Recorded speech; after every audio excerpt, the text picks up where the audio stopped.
I'm back.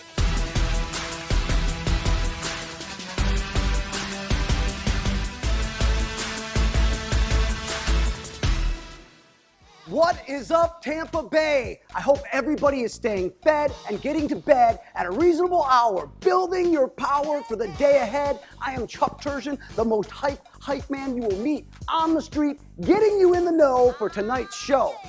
On today's show, Michael will be talking about hunger on a local and national level with the CEO of Hunger Free America.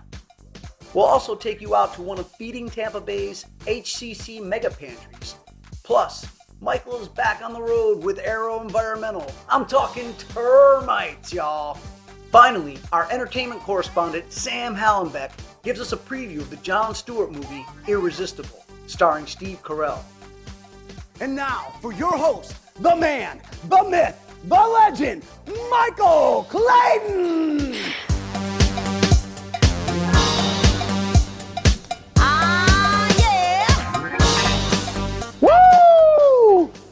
We get down in the studio. We do get down. Now listen, in my mind I feel young, but my knees, my back, and my dance moves feel very ancient. I'll do better. When a woman is insecure, she will feel threatened if you find any happiness outside of your relationship. And I promise you, she's gonna try to shut it down. Just ask my golf game. I suck because my wife made me quit a while ago. Too many pars, then trips to bars for her liking early in our marriage, so she shut it down. And rightfully so, but fellas, if you have an insecure lady, get out of there. Run. It's not good. When a man is insecure, he's fragile. He hates the feeling of rejection, and soon as he falls in love, you can't even hang out with your girls anymore. If it was a man that asked you, how may I help you in the Chick-fil-A line, he'll look at you like, you better not let that man know what you like to eat. What you want, an 8-piece McNugget delivered to you while I'm at work? No. Not good, ladies. Run from an insecure man. As we see, nothing good will ever come from being insecure, which leads me to my question. Do you know what the term food security is? Because it definitely does not mean a security guard is guarding the nachos. There's too much cheese on that chip, and cut that jalapeno pepper in half so you can save a piece of pepper for your second bite. No. Food security means you know where your next meal is coming from. So what about the term food insecurity, which is the topic of discussion tonight? Food insecurity not only means you don't know where your next meal is coming from, it means you've been hungry for so long you will search for a meal by any means necessary. We see this in homeless digging through trash cans for their next meal. And if I had to give you a visual for food insecurity, it's not a robber asking you for your wallet. It's a robber holding you up at gunpoint saying, give me your sandwich for lunch and put the condiments in the bag too. We have an informative show planned for you tonight. So if all of the food, or should I say lack of food talk, is making you hungry, grab it now, because we'll be back before you can take a bite.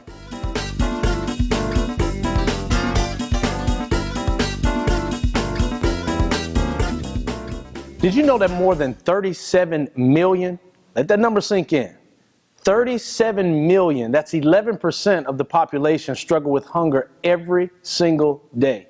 My first guest today is a nationally recognized leader and media spokesperson in the fields of domestic hunger, food security, obesity, poverty, food-related economic development, national service, and volunteerism. Yes, the man is extremely busy. He's also an author of several books, including All You Can Eat, How Hungry is America. Please welcome via video chat Joel Berg, CEO of Hunger Free America. We are so thrilled to have you on the show today to talk about this important issue. Joel, how hungry is America, especially now with the severe impact COVID-19 has had on our citizens? It's important to realize that America was really hungry before this, had the highest level of hunger and so-called food insecurity out of any Western industrialized country on the planet, even per capita. So in 2018, when the economy was still in great shape, about 37 million Americans couldn't afford enough food. In Florida in 2018, about 1 in 10 Floridians were hungry. Now the problem's gone from worse to worser. I know worser isn't a word, but that's what's happened. Nationwide, more than 50 million Americans are likely hungry. And in Florida, according to new federal data, the number of people in households that can't always afford enough food is about 1 in 4. About 1 in 4 in Florida, which is about a 2.5 times increase since before the epidemic. So people who were hungry before are now hungrier, and people who are just at the edge of hunger, just surviving barely on minimum wage or close to minimum wage jobs, are now hungry. Wow. Something I heard, Joel, during the height of the nationwide lockdown was that closing schools had a serious impact on our children in relation to food security. Talk about how childhood hunger is a serious problem right now. Well, according to Hunger Free America's data, nearly 4 in 10 U.S. children are struggling against hunger, having their parents reducing their food, rationing their food, skipping meals. So we had 29 million school lunches a day being served that are no longer being served. We had tens of millions of Americans lose jobs or lose incomes that they use to buy their kids food.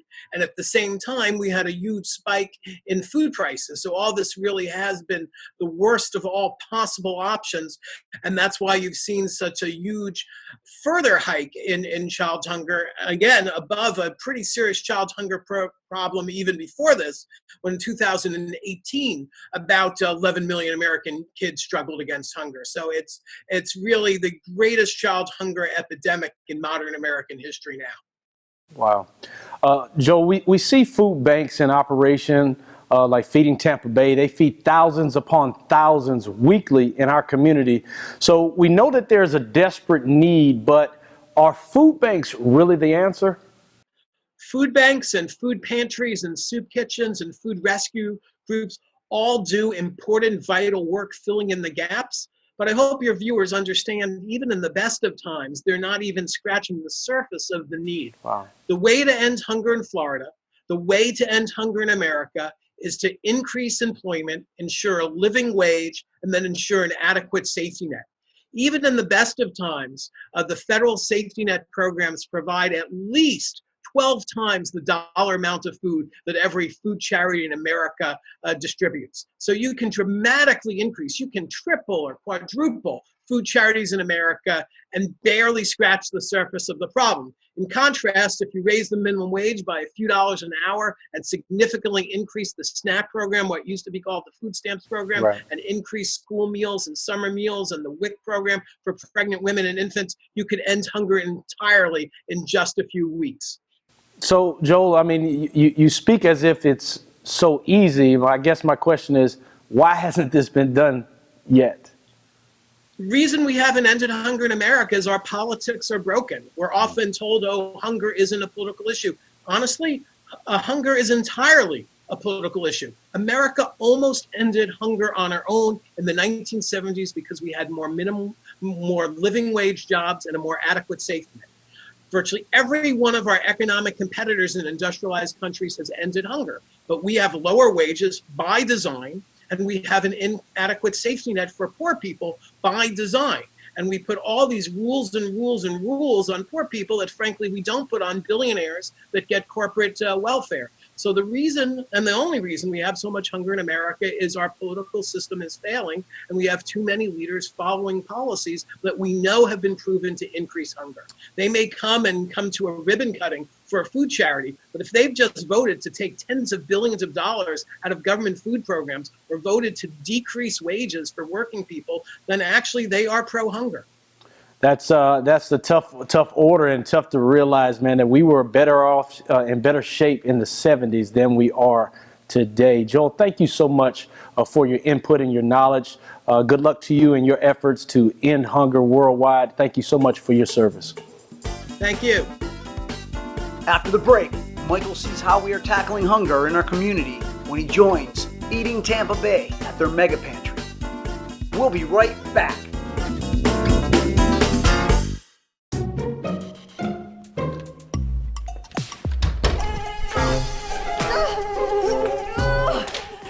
Your quality of life is impacted by pests trying to make your home their home. And in Florida, they're taking it to another level.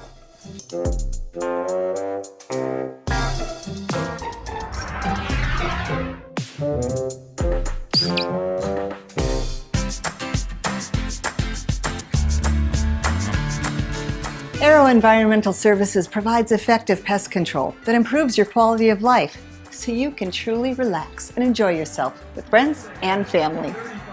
At Aero Environmental Services, we keep your family and pets safe from unwanted pests. To learn more, visit aeroservices.com and schedule your free total home pest evaluation today.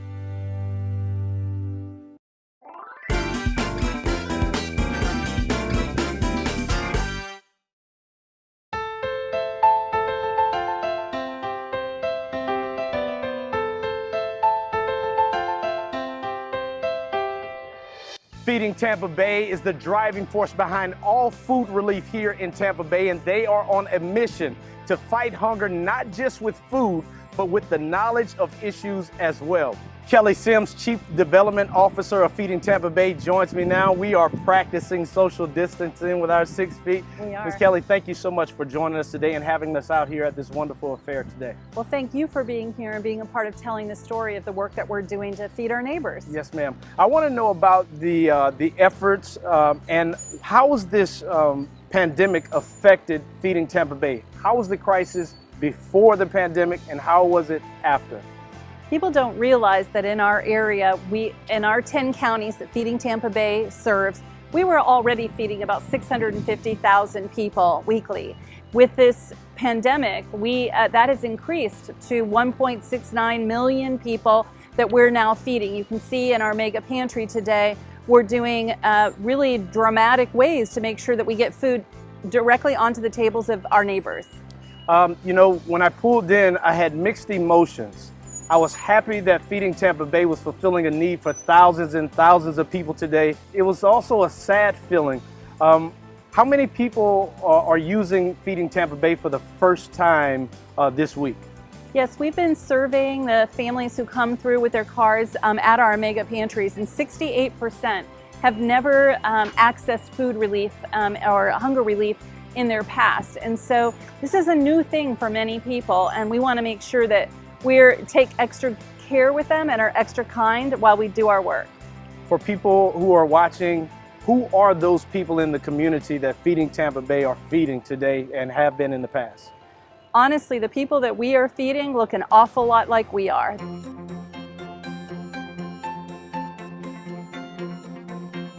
Has the pandemic affected your job in any way? Yes, it has. All right. Because they were going to lay me off, but then brought me back. But we were on reduced hours for a while. Have you ever used a food bank like this before? No, never. This is first time.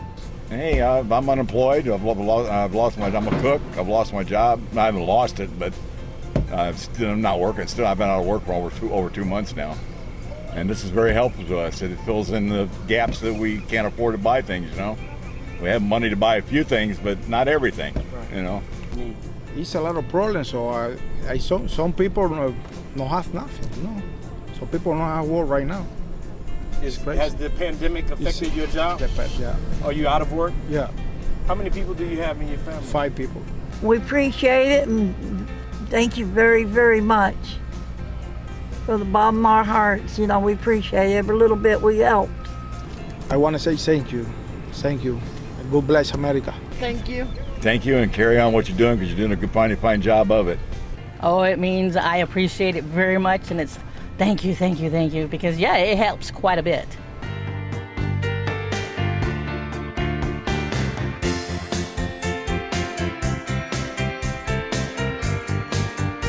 As a former Tampa Bay Buccaneer, I'm used to getting waves and high fives and hellos. But when you're standing next to the definition of servant in our community, no one knows who you are.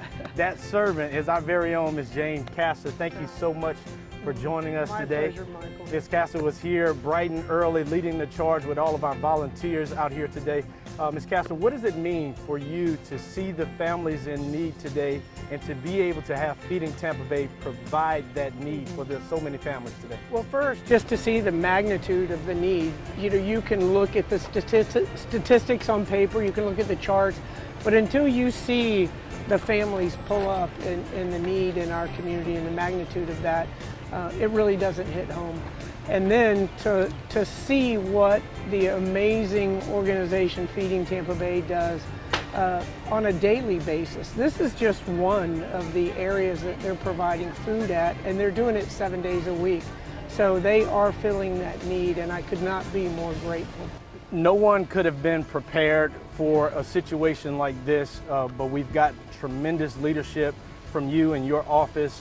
How has this been navigating these new waters for the city of Tampa Bay? Right. Well, this wasn't on the list. The pandemic was nowhere on that list when I decided to run for mayor. But that's the point of leadership, is that you take what comes and you deal with it. But this isn't about one individual, it's about our entire community. Everyone out here today, the vast majority are volunteers, and they've got a lot of things they could be doing today other than being here, and they're here to help our community. And that's how we're going to get through this pandemic, and it's how we're going to get through it successfully, is as a team. The citizens, the nonprofits, the government organizations, the private businesses, everybody coming together to lift our community up. What is a simple message to those people directly who are fortunate enough at these unfortunate times to be able to give back? What would you say to them? Right. That's something that I tell everyone, is that if you are fortunate enough not to have been affected by this pandemic, by this virus, it's your duty to give back, to stand up and to help in any way you can. If it's coming out on a Saturday morning and volunteering to provide the food supplies, if it's a financial donation, whatever it is, you need to help lift our community up. There's no way to predict when this is going to be over with, but being a person of leadership, it's always good to hear affirming messages. What do you have for people who are hoping for better days in the future?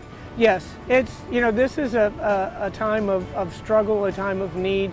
So many individuals have just overnight, had the rug pulled out from under them.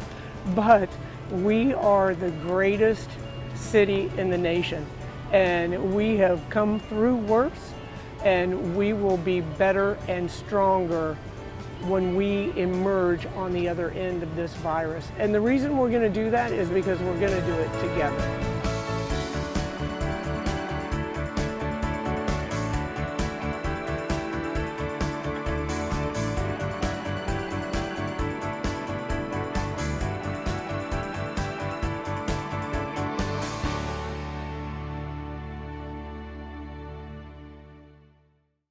Honey, look at our neighbors.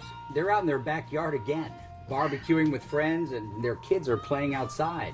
Well, they use Aero Environmental Services. I would love to go out in our yard more, but every time we do, we get eaten alive by mosquitoes and the kids get bit by fire ants. Maybe we should call Aero Environmental Services too. If you want to take back your yard from unwanted pests, contact the folks at Aero Environmental Services Pest Control. With same-day service in most areas, you can start enjoying a pest-free lifestyle tomorrow. Check us out on Facebook, Instagram, and to see expanded interviews, subscribe to our YouTube channel at Michael Clayton Live. Today I want to talk about the $5 billion bug. You heard me, that's billion with the B. And that $1 billion bug is the termite. And joining me today is David Joles, Regional Vice President for Aero Environmental Services and a 30-plus year veteran of the pest control industry. Now, most homeowners are not aware of how much damage termites can inflict on structures. David, could you please tell our audience the difference between the two most common termite species in our area? Sure, Michael. Probably the two most common are the drywood and the subterranean termite. I got an example of some drywood damage right here. You can see kind of where the galleries are open. There's no termite tubes or anything there, but this is a good example of what a drywood termite would do to your home. Subterraneans, I don't have any damage with me, but subterraneans basically, they're called subterranean because they come from the ground. They come from the ground and work up through the home. So damage with them, if you had it, it would look similar to this, but you would actually see dirt and you would see tunnels. So that's how you you make the difference between drywood and subterranean termites. So a homeowner is sitting in the home and they hear a buzzing sound in the attic. Is that a termite or is that another pest? It's probably another pest. I mean, termites, they say that, especially with drywoods, if you get close to the wall, you can actually hear them chewing. I've been in the industry for 32 years. I have yet to hear that, to be honest with you, but they say that. They say that you can hear that. But normally, no. Termites, you know, they're called hidden invaders, and normally they invade from the inside the woods, so you don't know they're there. And that's probably the biggest challenge.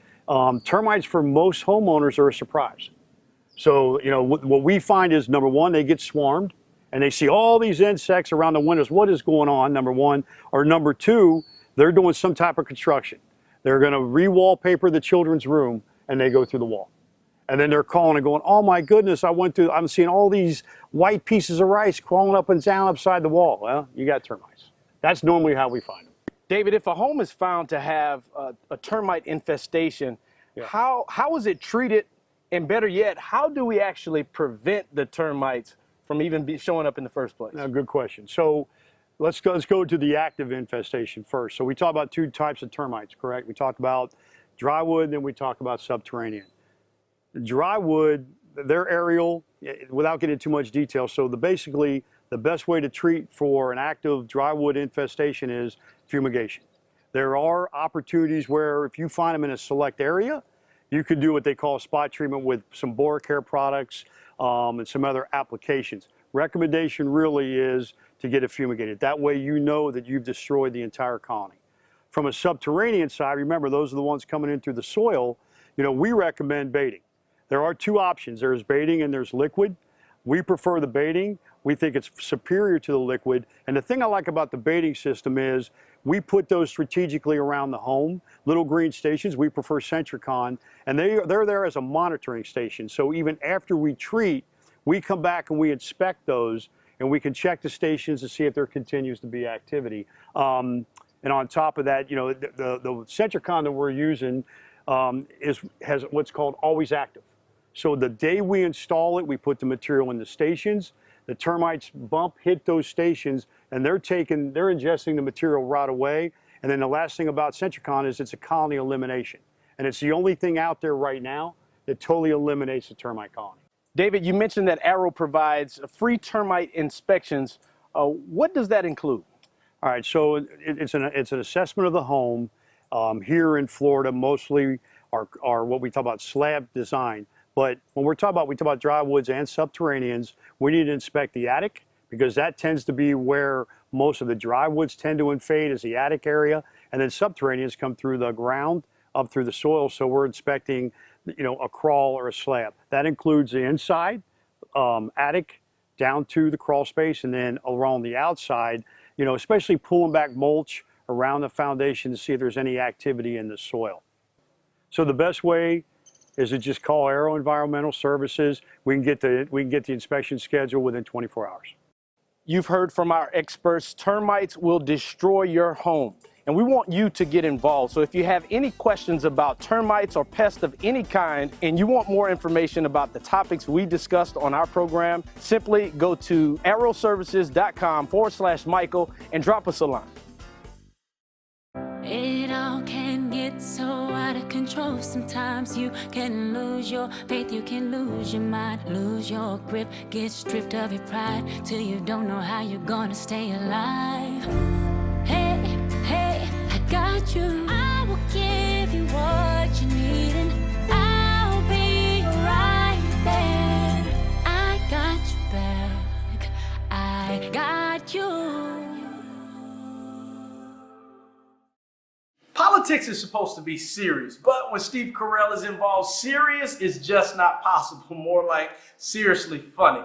Our movie man Sam Hollenbeck sits down and gives us an inside look on Irresistible. If you hadn't had enough of politics and are in the mood for a night at the movies, well then, how about a movie about politics? You can't live your principles in the bad times. I guess they aren't principles, they're just hobbies. From The Daily Show host and all-around political yucksmith Jon Stewart comes Irresistible, which stars Steve Carell as a Democratic strategist who's got his eye on this guy, on what he sees as his party's solution to a shaky ticket. That being a crusty retired vet who's running for mayor in small-town Wisconsin. He's played by Chris Cooper. Can we quiet the cows, please? I was terrified of Chris Cooper before I met him because I thought, this is someone who would just kill you with a death stare. I am telling you guys, Jack could be the real deal. This little campaign of ours has caught the attention of the National Republican Party. And that side of the coin's represented by one Faith Brewster, played by Rose Byrne. Yeah. You look fat. No one's safe. Everyone's being made fun of, and Democrats, Republicans, feminists, anti-feminists. It's poking fun in a really important way, in a really healthy way, to just sort of break down why the system has broken down. Game on. Tons of press, lots of money. This seems a bit crazy. Director Stewart sees Irresistible as a superhero punch-em-up on small-town soil that takes no prisoners and leaves the locals picking up the pieces. It's Batman versus Superman. It's these two titans battling on, and it's that sense of like, you're destroying all these buildings around here, right? But they're locked in their battle. And when their battle is over, they move on, and everyone else has to sort of rebuild whatever it was that they plowed over. Well, obviously you can't use my name, so just senior campaign official. The film shot on location in a small town in Georgia. We're not on a back lot anymore. We're in a real town, and these are real buildings, and the people that we're talking to in this town are real people. A lot of the extras and some of the principal characters are from around here. Topher Grace found keeping up with Carell's comedic sensibilities a challenge. It's like, running a race with a natural triathlete. He's just an improv triathlete. Ultimately, all involved say that Irresistible isn't so much about politics as it is about those it affects. Ostensibly a political comedy, but it's really not so much about the politics themselves, in my mind. It's about the human beings that get caught in the middle. Catch Irresistible in select theaters and on demand now. From Michael Clayton Live, I'm Sam Hollenbeck. Please support our show by following us on Facebook and Instagram and subscribing to our YouTube channel. See y'all next week.